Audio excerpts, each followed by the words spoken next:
DJ 64LD. Lệnh mùa tự nhiên gì lu, lệnh mùa tự nhiên gì lu. Anh muốn em qua tao, có qua bao hỏi mày ê. Lời khuyên muốn cho tao kê, nếu phê thì em bắn thả. Chỉ xa sẽ qua bao họ, bao nó thể bao ai chê. Nó mà là hai vô chi, nó mà là nô chi. Mẹ nóng của yo họ đường đâu đã, yo yo lấy một quả tao. Mua ai cho quả tao có chúng nó đó mà đi lo chơi. Anh mà mong bé có hậu đâu có hậu na chỉ số đâu mà đi ôn. Lệnh mùa cho quan quan quan, tu mùa cho quan quan quan. Ai chỉ cho mùa của cả đời mùa. Vì tao chơi mùa, tao chơi mùa là mùa. Mùa trả lời của mùa thì tao hồ thật kia tao ai chơi. Dạ cứ con chờ anh mùa xua xua tao cứ mùa nơ.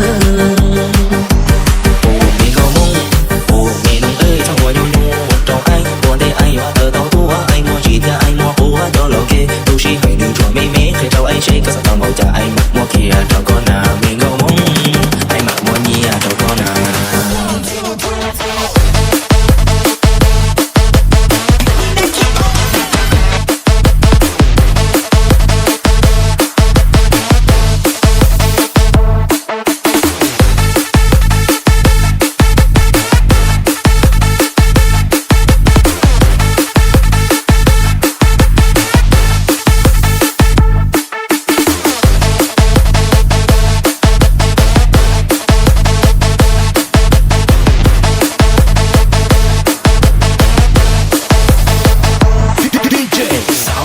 LD.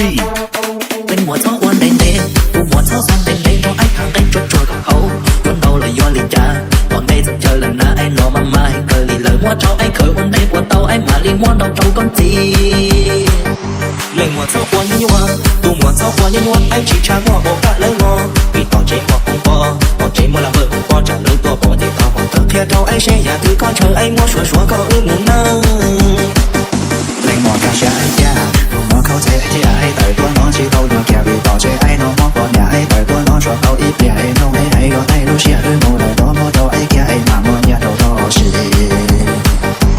Ôi lấy không mong, ôi lấy mong ơi rồi quên mong nu mà chào ai quên để ai gọi tao tay tua ai muốn xì thì ai muốn có cho nó kể lúc xưa phải nuôi cho em mẹ tao ai xê cái tao đang xì ai mà li muốn kể tao có na na na. Lên ơn thằng si chẳng quan tâm lo tuổi lớn miền ông nhon thời non hơn để anh buồn quan để lỡ lửa lúc si hơn mà cho xin gì lúc ô ca nghĩ chỉ thôi luôn tay